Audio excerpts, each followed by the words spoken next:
Assalamualaikum, selamat sejahtera. Okey, nama saya Cikgu Nur Afendi bin Nazimuddin. Kamu boleh panggil saya Cikgu Afendi. So, untuk tahun ini saya akan ajar kamu pula untuk bagi mata pelajaran fizik. Okey, so untuk bab 1, okey, bab pengukuran, okey, terdapat dua subtopik iaitu subtopik 1.1 dan subtopik 1.2. Okey, 1.1 kita akan cover untuk hari ini iaitu kuantiti fizik. Okey, sebelum itu, sebelum kita masuk 1.1, kita tengok dulu apa yang standard pembelajaran, apa yang kamu perlu tahu selepas subtopik ini habis kamu belajar. Okay, yang pertama adalah kamu perlu tahu menerangkan kuantiti fizik. So, apa itu kuantiti fizik? Okey, yang kedua, menerangkan dengan contoh kuantiti asas dan kuantiti terbitan. Maksudnya sini, kamu bagi tahu apa itu definisi kuantiti asas, apa itu definisi kuantiti terbitan dan berikan contoh. Okey, ketiga, memerihalkan kuantiti terbitan dalam sebutan kuantiti asas dan unit SI-nya. Maksudnya kamu menerangkanlah apa itu kuantiti terbitan. Okey, dan unit asas, unit SI dia lah. Okay, dan yang keempat, terakhir sekali adalah menerangkan dengan contoh kuantiti skala dan kuantiti vektor. Maksudnya, kamu boleh terangkan apa itu definisi kuantiti skala, apa itu definisi kuantiti vektor bersekali dengan contohnya. Okey, so kita masuk yang subtopik yang pertama iaitu 1.1 kuantiti fizik. Okey, so kat sini kita boleh nampak saya gunakan sebagai buku teks ya. So, sepatutnya kamu dah ada buku teks, so boleh rujuk buku teks kamu sekali lah. Okey, pengukuran merupakan kaedah untuk menentukan nilai kuantiti fizik. Kuantiti fizik terdiri daripada kuantiti asal dan kuantiti terbitan. Okey, di sini atas ni kita boleh nampaklah apakah itu definisi kuantiti fizik. Okey, definisi kuantiti fizik adalah kuantiti yang boleh diukur. Okey, so itu definisi yang paling mudah lah. Saya boleh tolong untuk kamu hafal. Kuantiti fizik ialah kuantiti yang boleh diukur. Okey, untuk subjek fizik ni memang banyak kita tekankan pada teknik pengukuran sebenarnya. Okey, di mana kuantiti fizik terbahagi kepada dua, iaitu satu kita bagi sebagai kuantiti asas, okey, kemudian satu lagi adalah kuantiti terbitan. So, hafal definisi kuantiti fizik iaitu kuantiti yang boleh diukur. Kuantiti fizik terbahagi kepada dua, iaitu kuantiti asas dan kuantiti terbitan. Hasil pengukuran yang jitu membolehkan manusia membuat keputusan yang tepat. Okey, so kita tengok kat sini. Okey, ketinggian Gunung Kinabalu. Kita bagi tiga contoh. Okey, ini adalah tiga contoh kuantiti fizik. Okey, ketinggian Gunung Kinabalu iaitu 4,095 meter. Atlet Paralimpik Negara Muhammad Rizal Puzi mencipta rekod dunia dengan catatan masa 11.87 saat dalam acara pecut 100 meter kategori T36 di Sukan Para Asia 2018. Dan yang terakhir sekali contoh yang diberi adalah kelajuan harimau Panthera tigris ialah 49 km per jam sehingga 65 km per jam. So, ketiga-tiga ini adalah contoh kuantiti fizik. Okay, so okey, nanti kita kembali semula pada contoh kat atas ni. Kita tengok dulu apa yang kat bawah ni.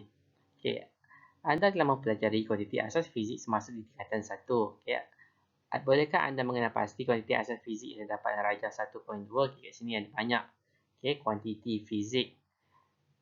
Okey, so macam kita tahu tadi, kuantiti fizik terbagi pada iaitu kuantiti asas dan juga kuantiti terbitan. Jadi, dalam ini adalah ada gabungan kuantiti fizik dan kuantiti asas. So, ikutkan kat sini, okay, cikgu ini cakap bahawa kuantiti asas ini telah kamu belajar semasa tingkatan 1. Jadi, sepatutnya kamu dah tahulah. Okay, kuantiti asas okay, ada 7 kesemuanya. Okay, nanti kita tengoklah. Okay, masa panjang arus elektrik, suhu termodinamik, jisim keamatan berluminositi dan kuantiti jirim merupakan kuantiti asas. Kita bagi tahulah. Okay, masa yang pertama, kedua panjang, ketiga arus elektrik, keempat suhu termodinamik, kelima jisim keamatan berluminositi dan keenam dan kuantiti jirim merupakan kuantiti asas. Okey, so ada 6, silap saya ada 7. Okey, tak apa, nanti kita tengok balik. Okey, kuantiti yang selebihnya adalah dalam rajah 1.2 merupakan kuantiti terbitan. Jadi kat sini kita boleh tengoklah. So, ketinggian ini, okey, kuantiti asas atau kuantiti terbitan. Okey, manakala yang ini pula, okey, masa 11.87 saat. Okay, adakah ini kuantiti asas atau kuantiti terbitan? 100 meter ini kuantiti asas ke kuantiti terbitan?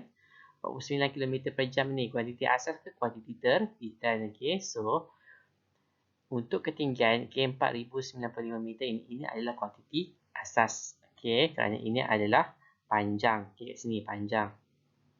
Okay, catatan masa. So, masa 11.87 saat. So, masa adalah kuantiti asas juga. So, kat sini nampaklah masa kuantiti asas. Okay, 100 meter ini adalah panjang. So, kuantiti asas. Manakala 49 km per jam. Okay, kalau kamu tengok, tak ada pun hal laju dekat sini. Jadi, hal laju ini adalah apa kita panggil kuantiti terbitan.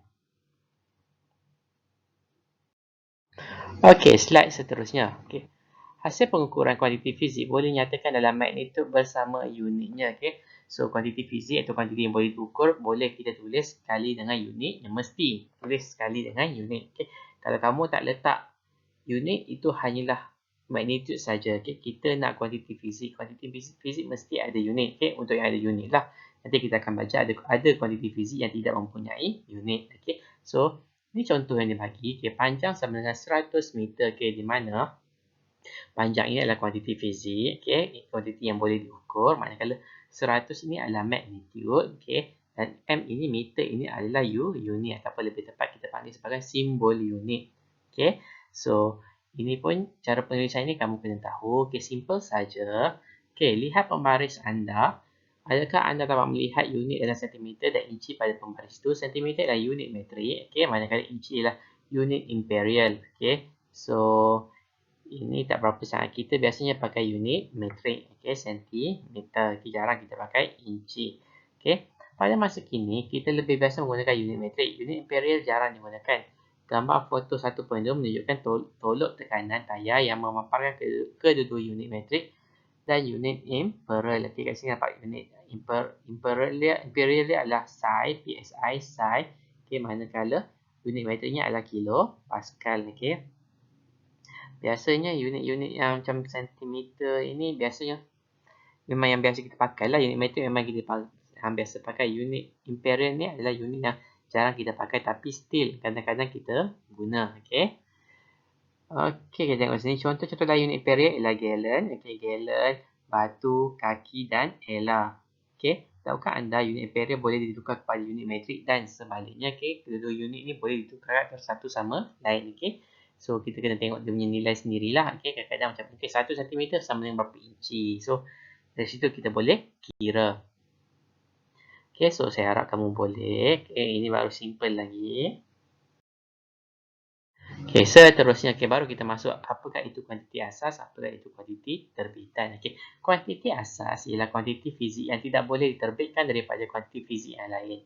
Okey, so ini adalah definisi kuantiti asas. So kamu kena hafal definisi kuantiti asas. Okey, ini wajib hafal. Ini adalah basic dia.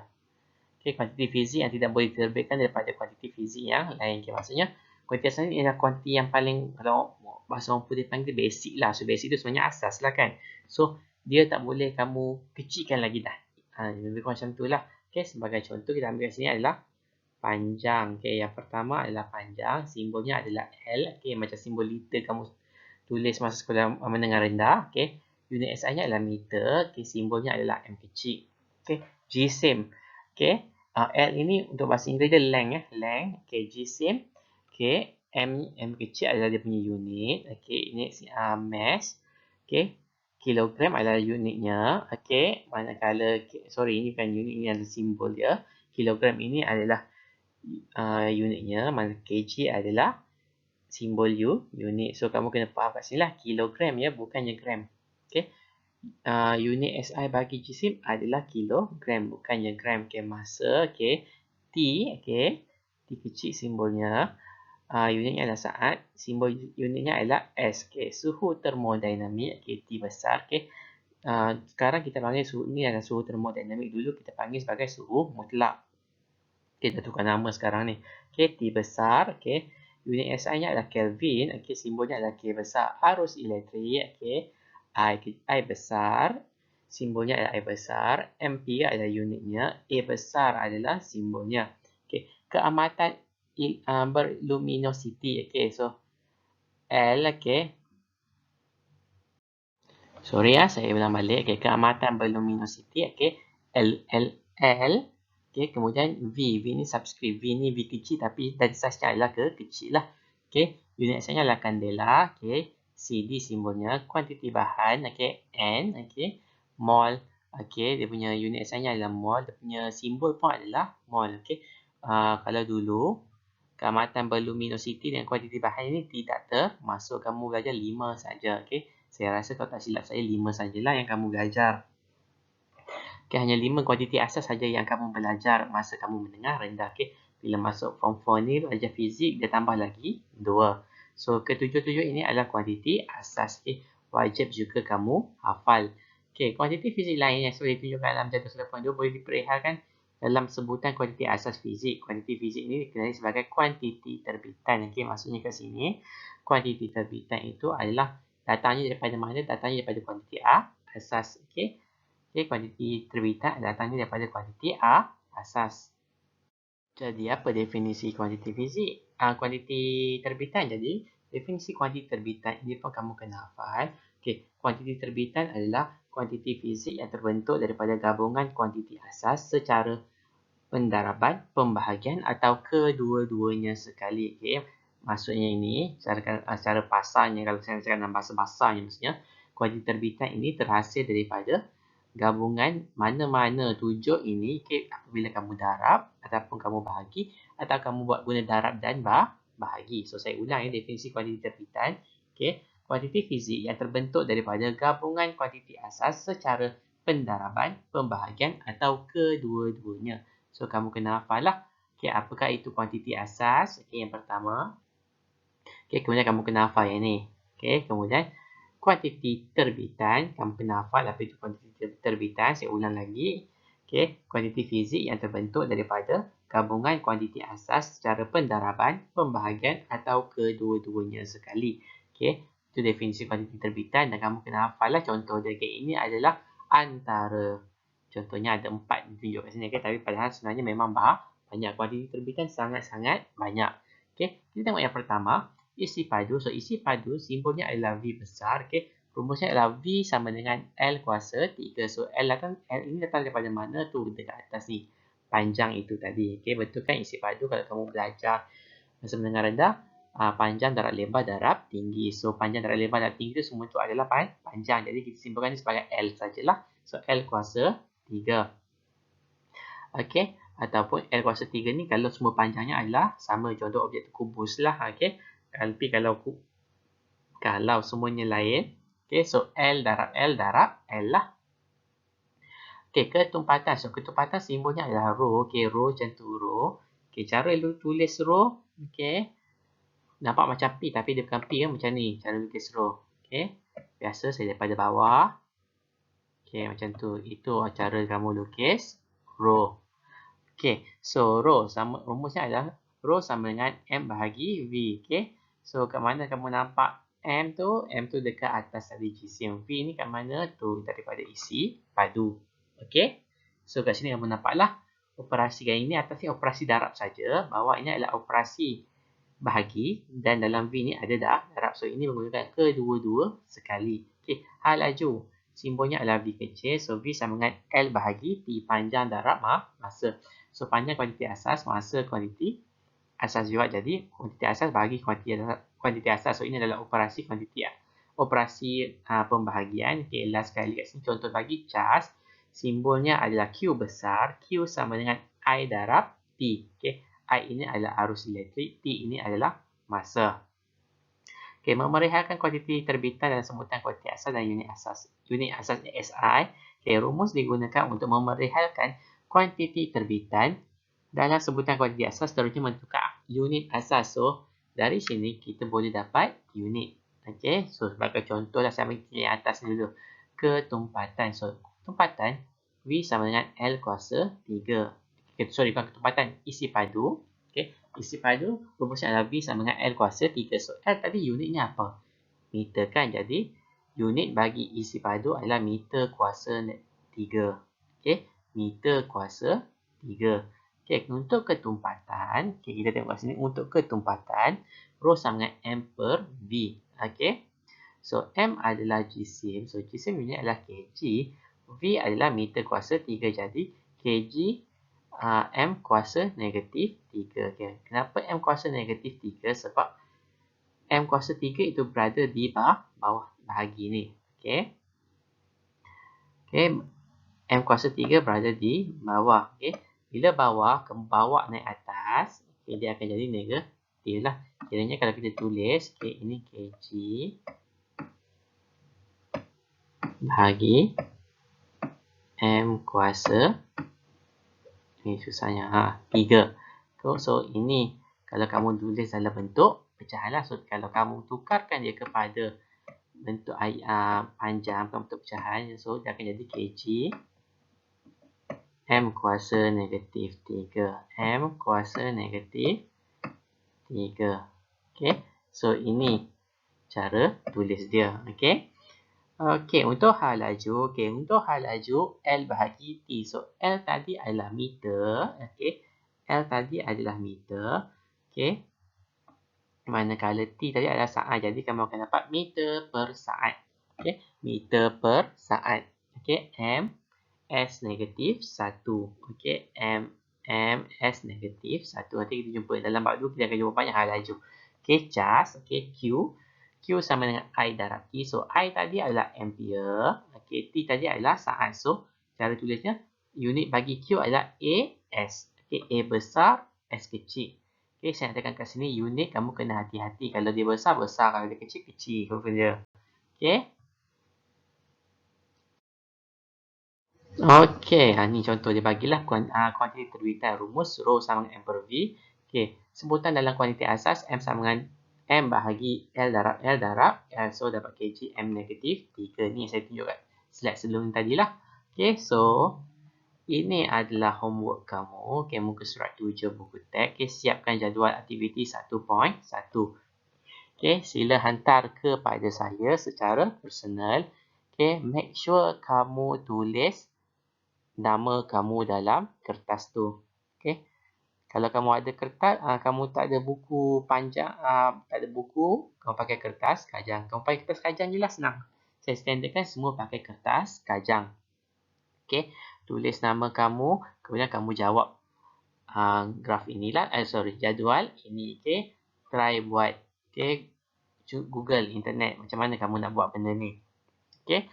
Sebelum hantar tu, make sure bagi salam, kenalkan kamu, nama kamu dan kamu daripada kelas mana. Kalau tak, saya tak layan. Okey.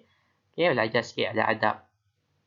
Okey, nak WhatsApp saya, nak WhatsApp mana-mana cikgu, nak bagi latihan, make sure bagi salam, tulis nama kamu, cakap kamu daripada kelas mana. Okey, kemudian hantar latihan, make sure ada nama kamu lah. Senang cikgu nak tahu siapa yang hantar. Okey, yang ini pula adalah kuantiti skalar, kuantiti vektor. Okey, so kamu tengok ada dua situasi kat sini. Ada seorang cikgu. Murid-murid sila berkumpul di tengah padang dan lari mengikut arahan saya. Jadi, arahan pertama cikgu cakap, lari sejauh 50 meter. Okey, so kita nampak kat sini semua pelajar, semua murid-murid ni berlari berkeliaran. Okey, kenapa lari berkeliaran? Sebab arahan cikgu tu kata 10 meter saja. Dia tak kata pergi ke arah mana arahnya. So, 50 meter. Okay. Manakala arahan cikgu yang kedua, lari sejauh 50 meter ke arah pokok itu. So, kita nampak beza kat sini. Ini tak ada arah. Ini ada arah. Okay. Itulah beza kuantiti vektor dengan kuantiti skalar. Okay. Mana kuantiti skalar adalah kuantiti fizik yang mempunyai magnitude sahaja. Manakala, okay, ini definisi dia. Kuantiti fizik. Kuantiti skalar ialah kuantiti fizik yang mempunyai magnitude sahaja. Magnitude tu apa? Ni yang 50 meter tadi tu. Okey, itu adalah magnitude. Okey. Manakala kuantiti vektor ialah kuantiti fizik yang mempunyai magnitude dan arah.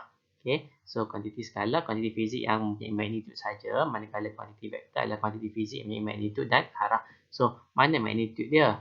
50. Mana arah dia? Ke arah pokok itu.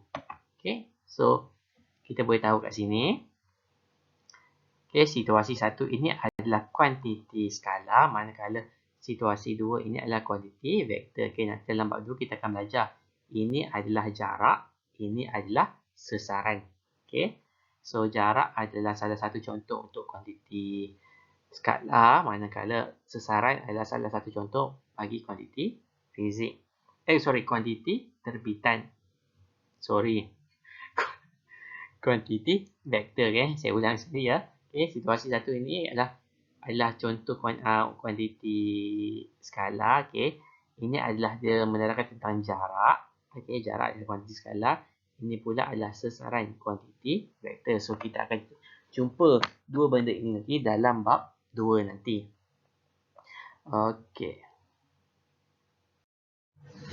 Okey, so jadual 1.4 menunjukkan contoh-contoh kuantiti skala dan kuantiti vektor. Apakah contoh kuantiti skala dan kuantiti vektor lain yang anda tahu? So kat sini bagilah kuantiti skala.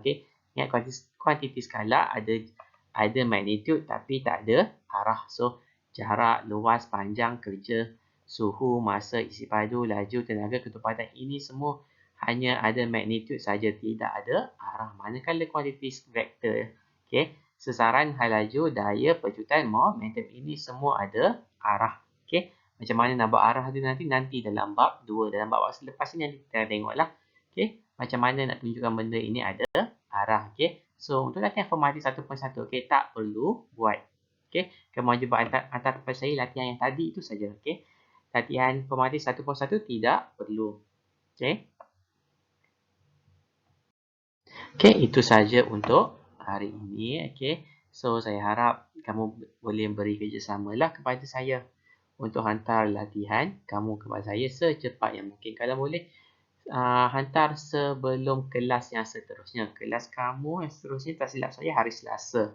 Maksudnya hari Isnin mesti dah siap. Hantar kepada saya selewat-lewatnya hari Isnin. Sebelum kelas kamu bermula. Sekian, terima kasih.